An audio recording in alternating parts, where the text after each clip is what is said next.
Olá a todas as pessoas presentes neste nosso encontro virtual. Quero expressar de imediato a minha profunda alegria de participar deste evento e de compartilhar ideias e ideais com as pessoas maravilhosas que fazem o Projeto Guri, a Sustenidos, o Conservatório de Tatuí e também com todas as demais pessoas que estão participando online deste evento.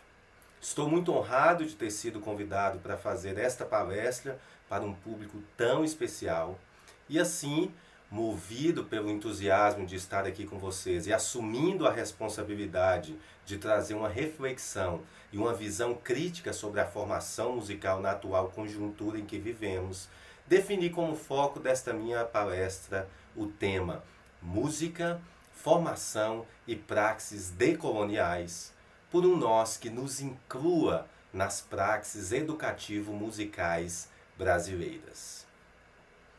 Quero de imediato enfatizar que os fios condutores e as bases das minhas análises e críticas são a inclusão, a ampliação, a incorporação, o diálogo e a interação de formas de ensinar, aprender e fazer música que, entre outros aspectos, tenham uma relação direta com a nossa cultura e com as singularidades de cada contexto de formação em música em diferentes lugares deste nosso Brasil.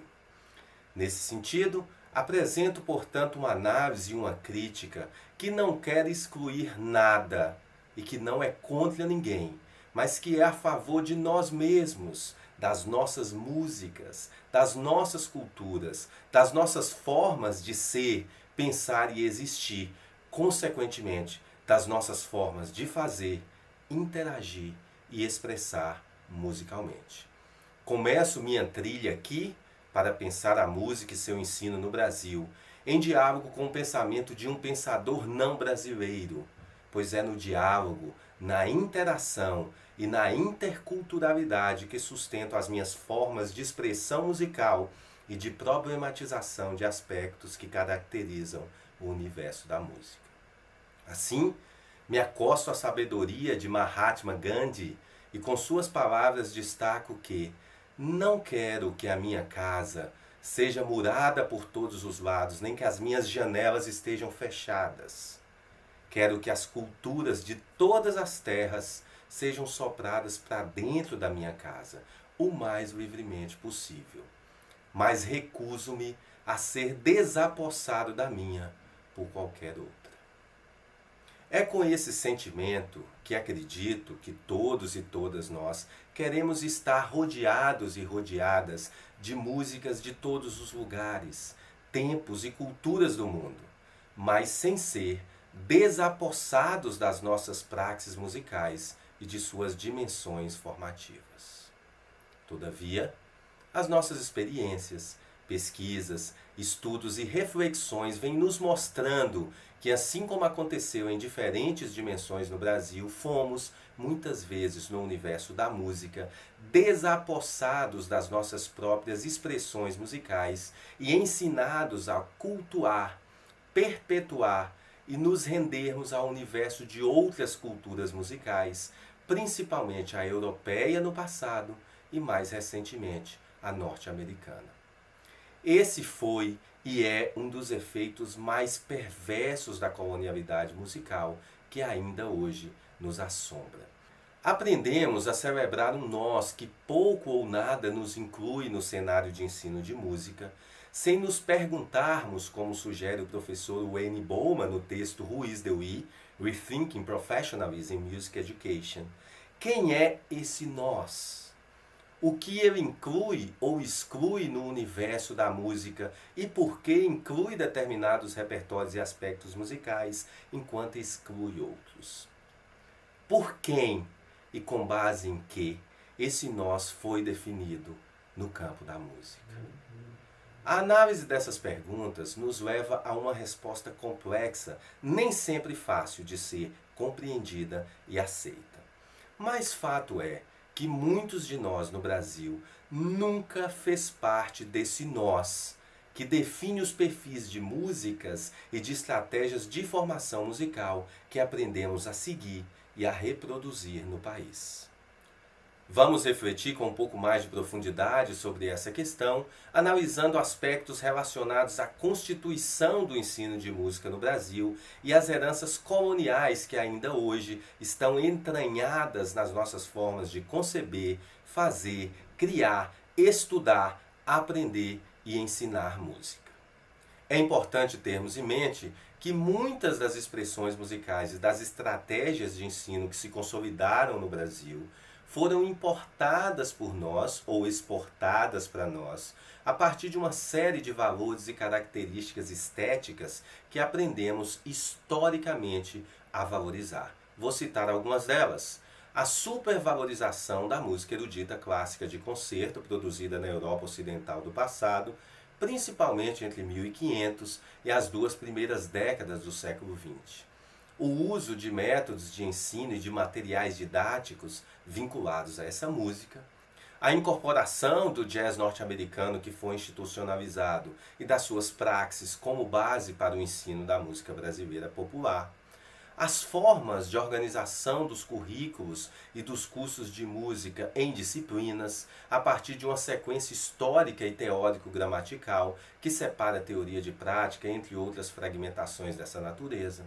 As propostas dos pedagogos consolidados na Europa no final do século XIX e início do século XX, como Dalcroze, Carl Orff, Kodály, entre outros.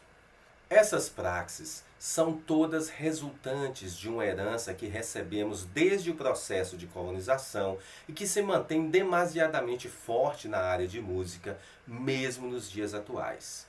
Esse processo começa a se consolidar no século XVI, exatamente no período de conquista do Brasil pela Europa, Portugal precisamente, dentro de um amplo movimento que temos definido como a modernidade ocidental, que impactou e impacta a vida de todos nós, mas que por vezes não é um fenômeno devidamente percebido, compreendido e problematizado. A modernidade, de acordo com Walter Mignolo, um importante estudioso do tema, é uma narrativa complexa, cujo ponto de origem foi a Europa. Uma narrativa que constrói a civilização ocidental ao celebrar as suas conquistas, enquanto esconde, ao mesmo tempo, o seu lado mais sombrio, a colonialidade. Colonialidade que é um fenômeno extremamente importante para repensarmos a música e a formação musical na atualidade e que eu vou abordar com um pouco mais de profundidade mais adiante. A modernidade se estrutura e ascende sobre o mundo a partir do século XVI, tendo como um dos seus principais suportes os processos de colonização consolidados pela Europa, cujo auge é a conquista das terras que hoje denominamos como América Latina. Como enfatiza Aníbal Quijano, sociólogo peruano, com a conquista das sociedades e das culturas que habitam o que atualmente é chamado América Latina, iniciou-se a constituição de uma nova ordem mundial, culminando, 500 anos depois, em um poder global que cobre todo o planeta. Esse processo implicou uma violenta concentração dos recursos do mundo sob o controle e para o benefício de uma pequena minoria europeia e, acima de tudo, de suas classes dominantes. Fato é que os pilares dessa modernidade, dessa lógica que emerge desde 1500, estão na base das nossas formas de pensar e trabalhar a educação, a ciência, as artes, a música, entre outros aspectos, considerando que foi a partir dessa lógica que o Brasil foi conquistado e historicamente constituído desde 1500. A modernidade foi tecida e interrelacionada diretamente à colonialidade. Portanto, mais uma vez citando Walter Mignolo, não há modernidade sem colonialidade. A colonialidade é constitutiva e não derivada da modernidade. Nós aqui no Brasil, na América Latina, somos vítimas e fomos deveras explorados pela colonialidade que foi erguida junto com a modernidade e que está na base dos pilares econômicos, religiosos, de referência familiar, de relações de gênero, de conceitos e preconceitos sobre as relações raciais, da estética artística e de formas composicionais, interpretativas e educacionais da música. É assim que se dá o processo histórico de construção na música de um nós que não nos inclui. Outro estudioso do tema, Ramon Grossfugel, elucida que o que vem com a colonização e permanece com a colonialidade é uma lógica unilateral que promove e consolida uma referência de cultura, a europeia, como a melhor e a que deve ser seguida pelas demais culturas do mundo. Exemplos históricos dessa tendência são o renascimento das artes, período demarcado como uma nova era na produção artística do mundo e, na verdade, período que evidencia as formas e as expressões artísticas europeias das artes plásticas como principais referências do mundo, exaltando os seus criadores e as obras, as principais obras, os cânones produzidos por eles, como referência mundial, como se as outras artes, as outras formas de produção artística, as outras pessoas que produziram artes no mundo estivessem num outro período, num outro estágio, num estágio inferior aos grandes nomes do Renascimento.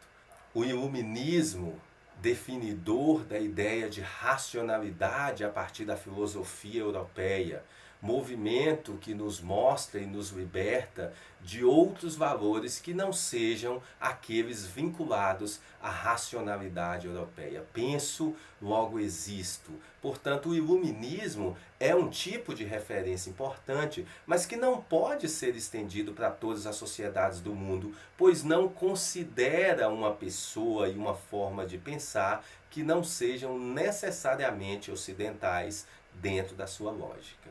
O iluminismo, ao mesmo tempo que celebra e hipervaloriza as formas de pensar europeias, subalterniza e inferioriza todas as outras maneiras de pensar no mundo.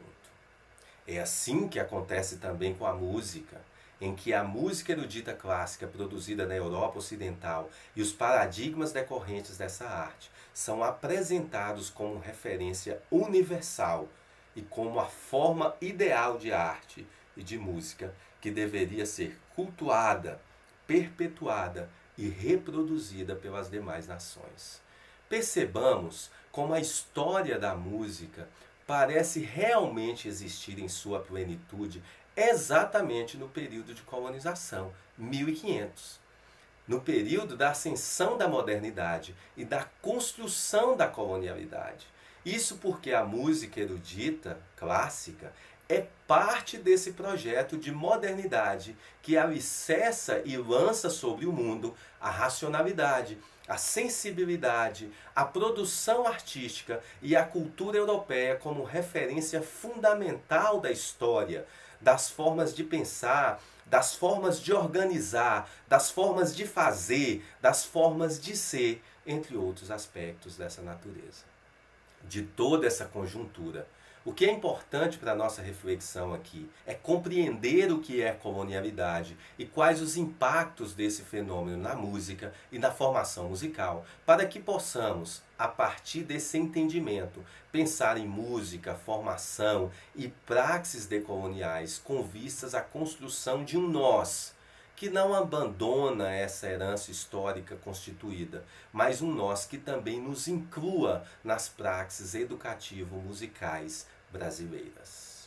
Queremos e precisamos ser incluídos, sem excluir o diálogo e a interação com as demais músicas, entre elas as músicas da Europa, da América do Norte e de vários outros contextos do mundo, que deverão ser consideradas por nós sempre como alternativas, no plural, para a formação musical, mas nunca, jamais como a única alternativa para criar, interpretar, pesquisar, ensinar e aprender música. foi entendendo que havia um tipo de música boa e que as suas formas deveriam ser incorporadas como a melhor e a única alternativa para a formação musical, que fomos levados no Brasil a excluir das nossas praxes formais de formação musical uma ampla diversidade de músicas e de formas de aprender e ensinar essa expressão cultural. Essa exclusão e o apagamento de conhecimentos e saberes musicais é o que eu tenho denominado, em diálogo com conceitos mais amplos trabalhados por Boaventura de Souza Santos, de epistemicídios musicais. Assassinatos simbólicos que historicamente matam no Brasil diversas formas de ser, viver, apreciar, interagir, criar e fazer música. O colonialismo foi um fenômeno que se consolidou no mundo a partir da dominação formal de uma cultura, de uma sociedade, de uma nação, de um país, de um Estado sobre um outro. Essa dominação determinava um poder oficial de manipulação e de controle econômico, de controle social, cultural, entre outros aspectos. O colonialismo, como nós conhecemos no passado, não existe mais, desde a libertação das últimas colônias, nesse formato de colonialismo, na década de 1960, na África, na Ásia. O Brasil foi colônia entre 1500 e 1822, mas nós não somos mais colônia de Portugal desde esse período. Portanto, o colonialismo, de certa forma, acabou oficialmente no Brasil. Por outro lado, a colonialidade continua plenamente viva, já que de forma diferente do colonialismo, que tem uma dimensão oficial e demarcada pela soberania de uma sociedade, uma nação, um Estado sobre o outro, ela, a colonialidade, se insere na dimensão simbólica, nas formas de pensar, nas maneiras de ser, na alma e na cultura de um povo. Assim, apesar do fim do colonialismo, a colonialidade continua e nos mantém culturalmente reféns dos modos de ser, pensar e existir da Europa do passado.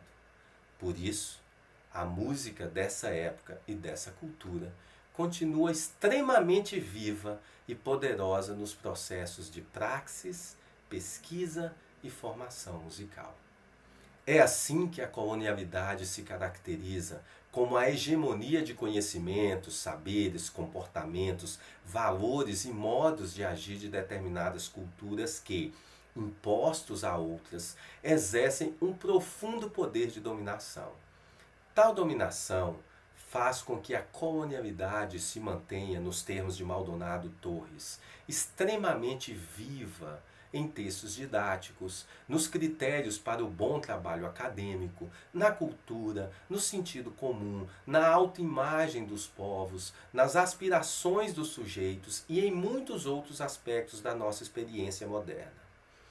Nesse sentido, respiramos a colonialidade na modernidade cotidianamente.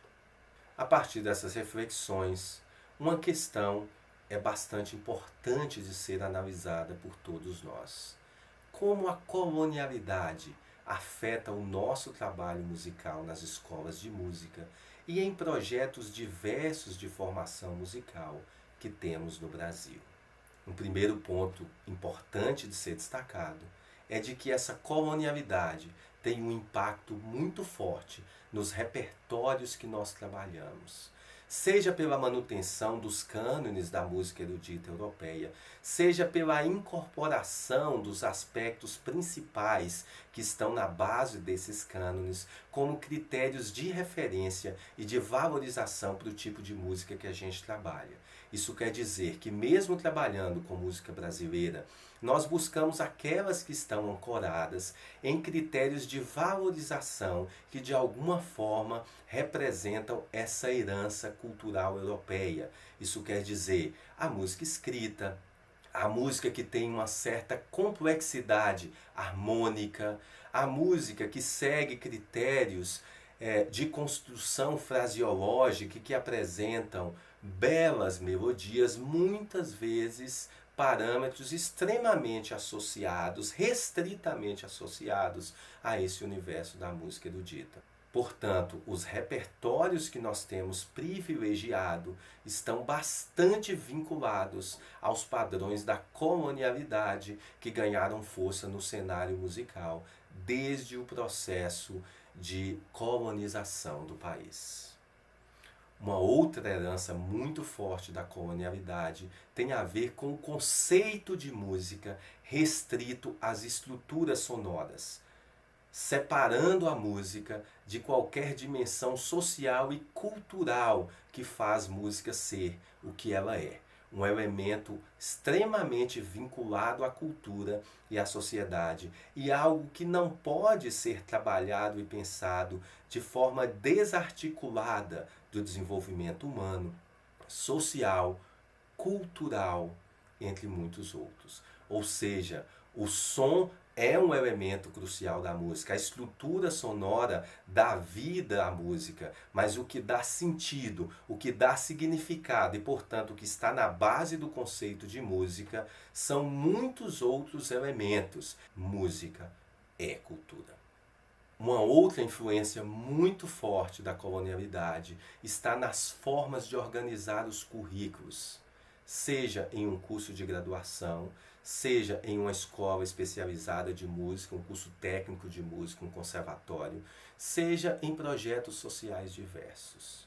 Nós tendemos a reproduzir os modelos consolidados de currículo estabelecidos pelos conservatórios europeus, os mais famosos conservatórios europeus do passado. Com isso, nós tendemos a ter currículos que seguem uma sequencialidade de forma bastante unilateral, que tem uma previsibilidade no seu estabelecimento, que pensa uma forma regulamentada, estabelecida de aprendizagem, enquanto descarta todas as outras, entre outros aspectos. Um currículo que separa teoria de prática, que engaveta diferentes conhecimentos sem pensar na música como ela é, um fenômeno articulado, integrado, que não pode ser separado em divisões disciplinares. A presença da colonialidade é extremamente forte também nas estratégias que nós utilizamos para organizar as nossas aulas, que tendem a ser lineares, seguindo uma determinada sequência, seja ela histórica ou teórica, que tendem a separar a teoria de prática, que tendem a privilegiar esses conhecimentos já enfatizados, que derivam dessa tradição musical, entre muitos outros aspectos, que tende a colocar uma centralidade no professor, que tende a privilegiar métodos e formas de ensino selecionadas em função das definições do professor, entre outros aspectos. Nesse tipo de estratégia, os estudantes ocupam um lugar secundário e o foco jamais é o perfil do estudante. O foco é a previsibilidade, a sequencialidade, uma programação definida anteriormente como aquela que deveria ser seguida por qualquer estudante, independente do seu perfil. De forma mais ou menos diversificada, essa é uma tendência das nossas aulas de música no Brasil. A colonialidade tem um peso enorme nas metodologias de ensino e nos materiais didáticos que são utilizados como base para as aulas de música no Brasil. Assim, nós tendemos a manter essa tradição, a trabalhar de forma centrada nos métodos, no princípio de uma aula tradicional, dentro de um espaço em que o professor detém o conhecimento e é responsável pelas decisões que ali acontecem, mantendo a fragmentação entre teoria e prática, entre muitos outros aspectos dessa natureza. Essa breve análise desses 5 parâmetros é suficiente para ilustrar o peso da colonialidade na formação musical no país.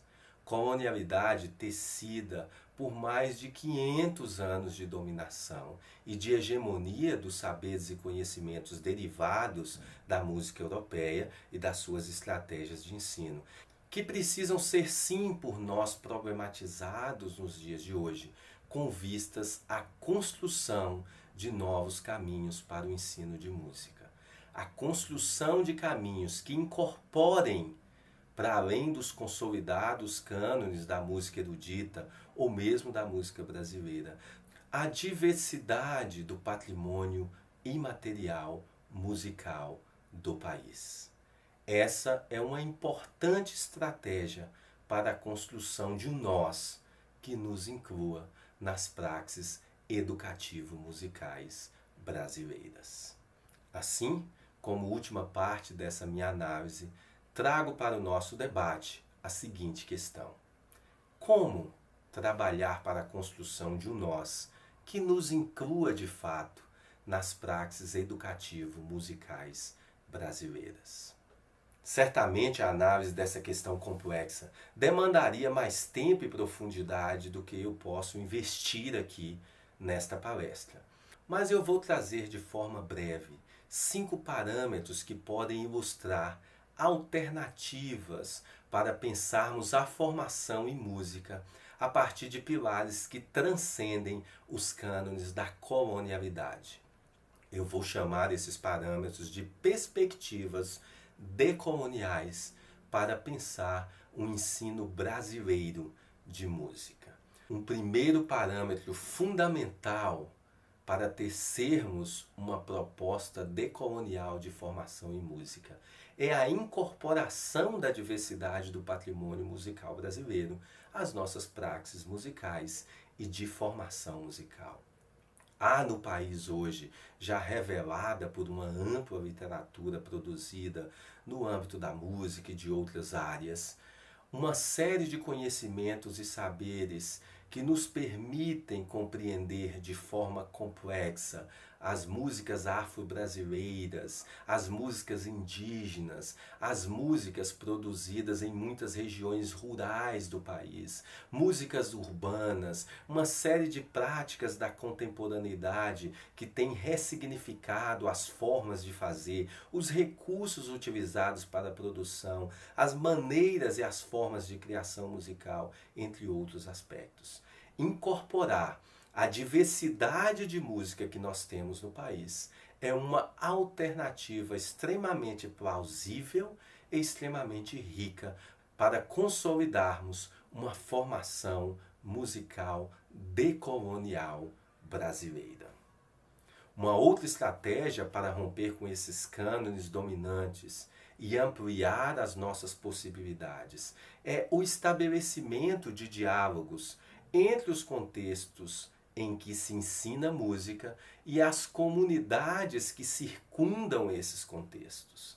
Precisamos estabelecer uma maior relação entre as praxes musicais e as pessoas que estão no entorno, entre as escolas e os bairros, os municípios, entre os conservatórios e as muitas praxes que acontecem nos contextos urbanos, entre as universidades e as comunidades que fazem parte do estado, da região, do país. Ou seja, olhar para o entorno da escola e incorporar essa diversidade de praxes e de questões éticas, vinculadas ao meio ambiente, vinculadas aos problemas de saúde, de violência, entre muitos outros aspectos, vai nos levar naturalmente, de forma consistente, à consolidação de praxes decoloniais de formação em música, com ênfase na realidade brasileira.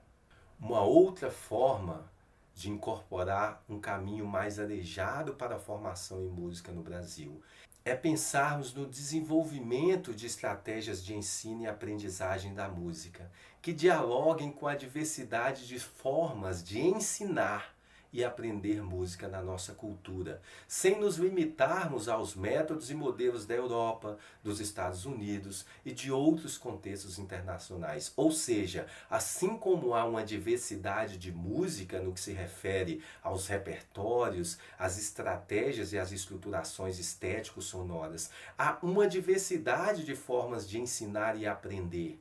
E, portanto, nós não podemos limitar as nossas aulas, os nossos currículos, os nossos cursos à reprodução da forma unilateral de organização de currículos e de praxes musicais consolidadas a partir dos referenciais europeus e norte-americanos. Portanto, precisamos incorporar, além das músicas, as muitas estratégias de formação musical que estão na nossa sociedade, que estão no cerne da música como elemento fundamentalmente cultural. Uma quarta perspectiva fundamental para romper com essas hegemonias é nos assumirmos como sujeitos, autores e produtores das nossas praxes, e não simplesmente reprodutores do conhecimento produzido para outros contextos, tempos e sociedades. A colonialidade musical teceu uma área de música no Brasil extremamente centrada na reprodução. Incorporamos as formas de interpretar e nos especializamos em reproduzir essas formas. Incorporamos as formas de compor e nos especializamos na reprodução desses processos composicionais. Incorporamos as formas de ensinar e nos especializamos na reprodução dessas formas de ensino e aprendizagem.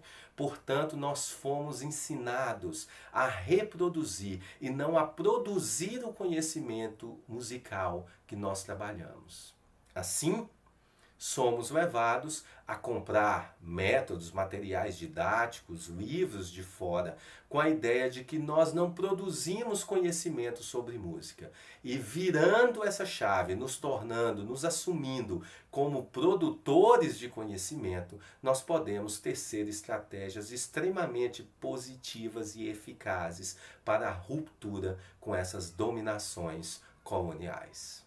Uma quinta perspectiva fundamental para a ruptura com essa colonialidade dominante é a incorporação de um conceito de música que transcenda as estruturas estético-sonoras e as formas de organização e reprodução delas. Música é som, música é estrutura sonora, mas música é muito mais que isso.